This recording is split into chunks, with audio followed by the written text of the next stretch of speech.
Right from the start, the stakes are real. 2 criminal files.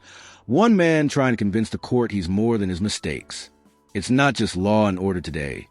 It's redemption versus record. All right, and this brings us to People v. Michael LaFave. It is 2 files, 24-6895 and 24-6992. Counsel, you want to state your appearances for the record, please? Melissa Goodrich, Wayne County Prosecutor. Good afternoon, man. Please report Kareem Johnson on behalf of Mr. Slade, who stands to my immediate right. Okay, and good afternoon. We're here for sentencing in 6895 for possession of methamphetamine, a 10-year maximum, 10 to 23 months guidelines range.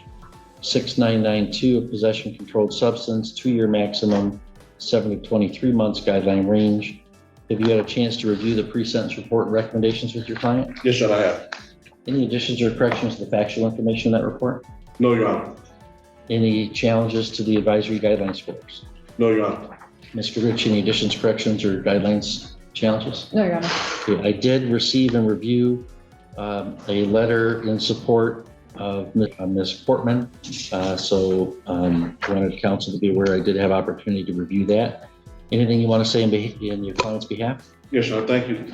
First, I'd like to thank the court for reading him over. I wanted the court to take a good look at Mr. Slade. I think the court has practiced defense. I mean, one of the more encouraging things about this job is when you meet a client that is suffering from addiction, and as you go through the process, you see the objective evidence that they have gotten all drugs and addiction out of the system. His face is cleared up. He's gained weight. He looks much better than he did when I first met him. And there was emotional suppress in this case. I think the court saw him on video and saw his body, his mannerisms. I think he looks totally different. For the past, I think, first time that my client has been free of all controlled substances, which would include methadone. The court has to sentence, my client on 2 matters.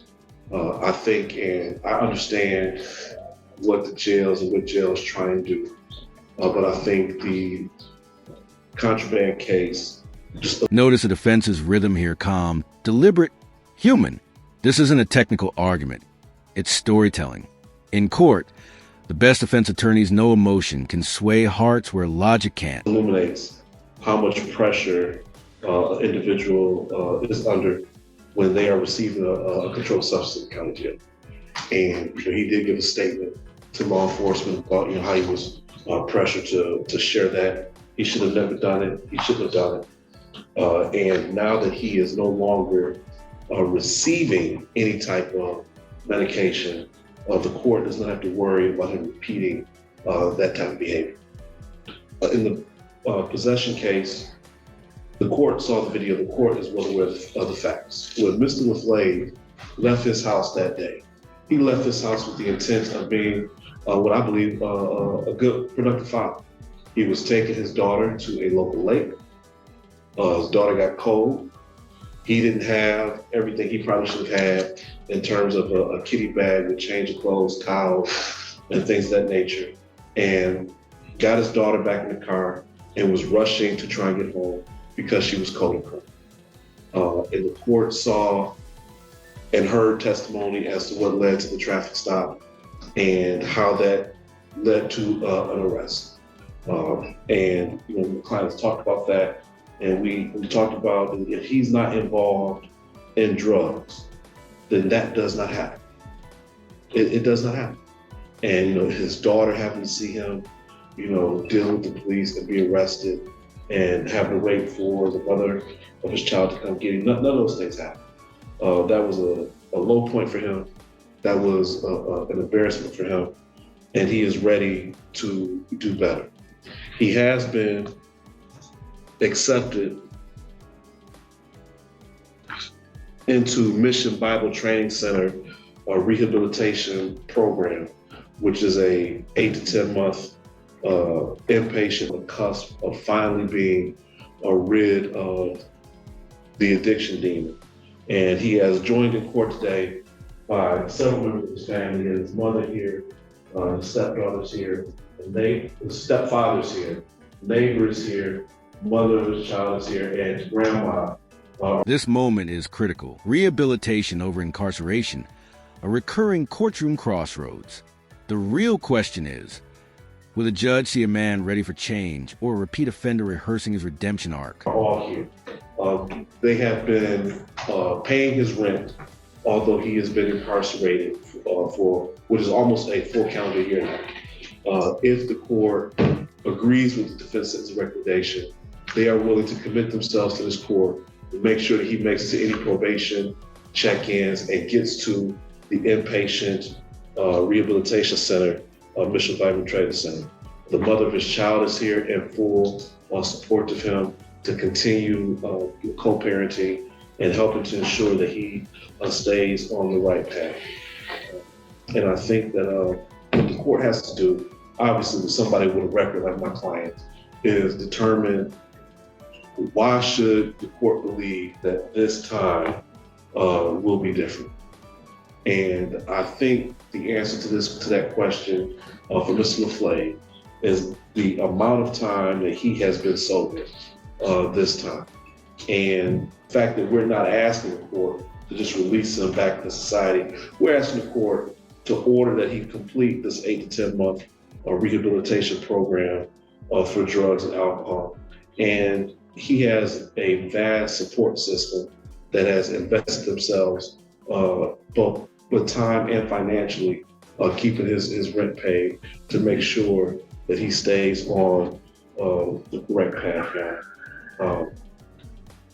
It's just, I understand the points, of prior record variables and things of that nature, but, in cases like this, it really, I think, piles up on an individual. But the court has to look at the fact that somebody has done something more than once, and it's not his first time being involved in the criminal justice system. I'd like to remind the court that he still is serving a sentence in another jurisdiction, and that sentence won't end for another month. I think that sentence ends November 8th. So he still has obligations to another community that he has to complete before this sentence will begin. Does the court have any questions of me? No, sir. Thank you. All right, thank you, Mr. Johnson. Mr. LaFave, you don't have to make a statement today, but you're certainly allowed to. Is there anything you want to tell me or no? Yes. I take full responsibility on my actions, and I know I'm here for my poor choices. I was clouded under the addiction I had. I'm so very grateful now to be clean. And I've let a lot of people down in the last couple of years, my family, my children, and that shame and guilt just eats at me. But I got renewed strength, new health, just new mindset. And all I want to do is just be a productive member of society and my family. And just asking for help. I know I don't probably deserve it, but it's all I can ask for. Just want to be able to just be better for everyone, including myself. That's it. Thank you, Mr. LaFave. Ms. Goodrich, any recommendations from the people? Yes, Your Honor, thank you. The defendant is 38 years old. It looks like his first encounter with the criminal justice system was at the young age of 11. He has 1 prior felony and 11 prior misdemeanors. It looks like there's still 1 misdemeanor case pending in North Dakota. He served 5 probationary terms. 2 have been unsuccessful as an adult, 5 jail sentences. He's listed as being employed with a 9th grade education. His guidelines are 10 to 23 and 7 to 23 months. I think the concern here is outlined in the PSI was the criminal activity accumulating a lot of cases in a short amount of time.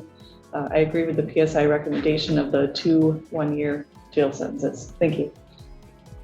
Thank you, Mr. LaFave. If you please stand for the court sentence.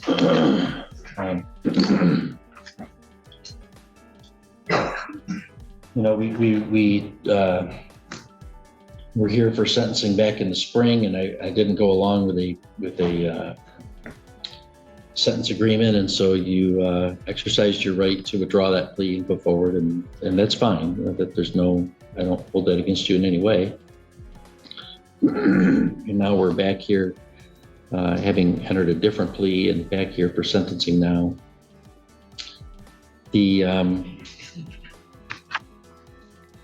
There are some things that troubled me that the original sentencing that still trouble me. I mean, I don't agree with your attorney that you're just out there that day trying to be a good dad. Because, I mean, the last time you had already entered a plea. Now, And here's where reality bites. The prosecutor isn't swayed by redemption speeches. Numbers don't lie. 11 misdemeanors, 1 felony, 5 failed probations. It's a cold ledger of history versus hope. now you didn't to this charge, but you had previously entered a plea to driving while high with your daughter in the car. So, you know what good dads don't do? Drive high with their daughter not in a properly secured car seat. I'm not saying you're a bad dad all the time. You were a bad dad that day. You're driving high and your daughter's in the car, not even in the car seat. Not secured in the car seat. Police pull you, well, somebody complains to the police about your driving, so they wave you over, find this situation and find you got meth in the car. And now, after we had the benefit of the full evidentiary hearing, I saw a video of that car. And oh my goodness, there's like, some of that stuff could have been within reach of your daughter.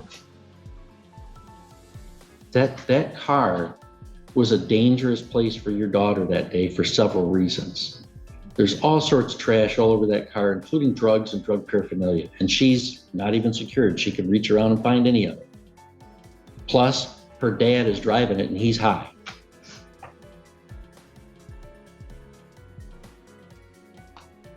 So then you're on bond. You posted a bond on July 17th of 2024. Less than 2 weeks later, you were charged with a felony in Otsego County. You posted bond the next day in that county. Then by October, we saw you were not complying with bond conditions, and so we revoked your bond. Less than a month later, you're in the jail concealing your prescribed methadone by keeping it in your mouth, spitting into a bottle, hiding under your mattress, and then sharing it with other inmates. So that's the possession of controlled substance charge in 6992.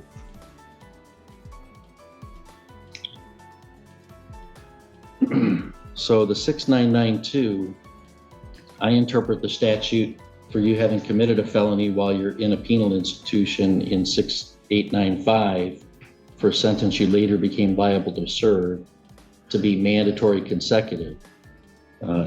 Even if I'm wrong about interpreting the statute that way, I certainly have discretion to run a sentence consecutive when you commit a felony while a felony is pending. And here I think there would be reasonable grounds to exercise my discretion for consecutive sentencing because you committed not one, but 2 felonies while you're on bond for 6895. One of them even while you're in a jail.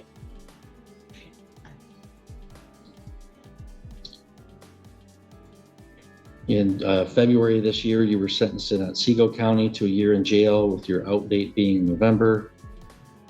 You do have a prior record that's not great, 4 juvenile felonies, 1 adult felony, plus the Otsego felony that you committed while this case was pending. Defend, brace yourself. This is where the case pivots from sympathy to shock. Everything the SE built up about recovery is about to crash against the wall of hard evidence. Your prior convictions include drug and alcohol priors. They include assaults. They include thefts. I mean, you're really kind of hitting a trifecta of all the different types of crimes you can commit. You don't seem to have one that's your favorite. You steal, you fight, you drink and drive, or you use drugs. I don't know what crimes you don't like to commit. And you started when you were real young.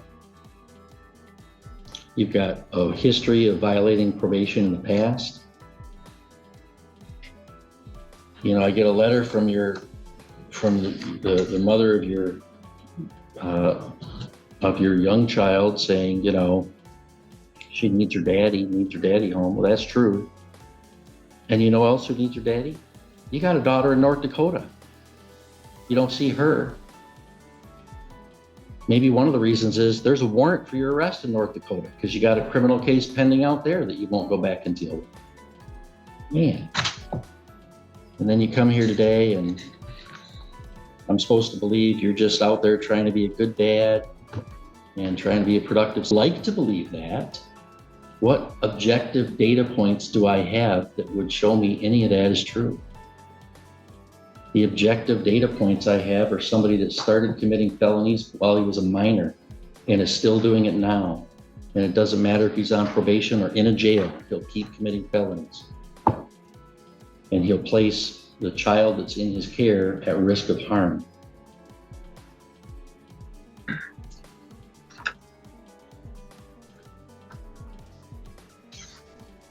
In file 6895, there's a crime victims assessment of $130, court costs of $350, a $225 OUIL reimbursement, $68 in state cost.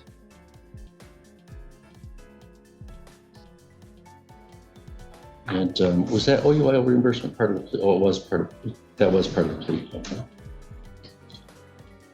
And the advisory guidelines in that case are 10 to 23 months. The middle of that is 16 and a half. You know, I think somewhere near the middle is... By now, you can feel the judge's frustration simmering. It's not anger, it's exhaustion. Judges see this movie over and over. The same promises, the same pain, the same pattern. The question is, when does the cycle end? It's appropriate given the history I just outlined. So I'm going to, in 6895, commit you to the Michigan Department of Corrections for not less than 16 months, nor more than 10 years, and give you credit for 134 days previously served. That is within the advisory guidelines range, and as I've outlined, I believe to be a proportionate sentence. In file 6992, there's $130 crime victims assessment, $68 in state cost. I'm not going to assess court costs in that file. I am going to sentence you in that case to the low end of those guidelines and commit you to the Michigan Department of Corrections for not less than 7 months, nor more than 2 years. I'm going to run that consecutive, as I've already outlined, to 6895, so you get credit for 0 days previously served in that file.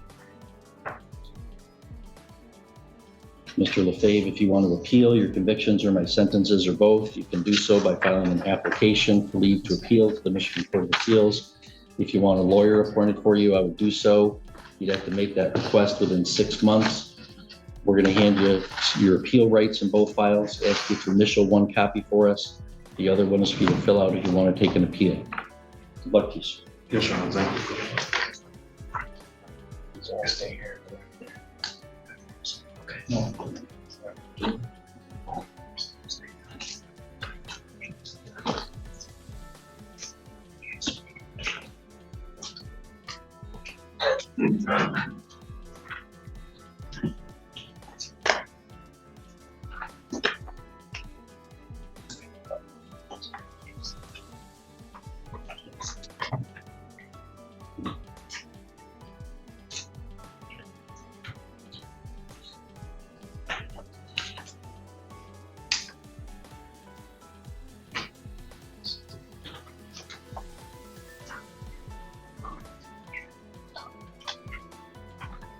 Thank you, Mr. Chair.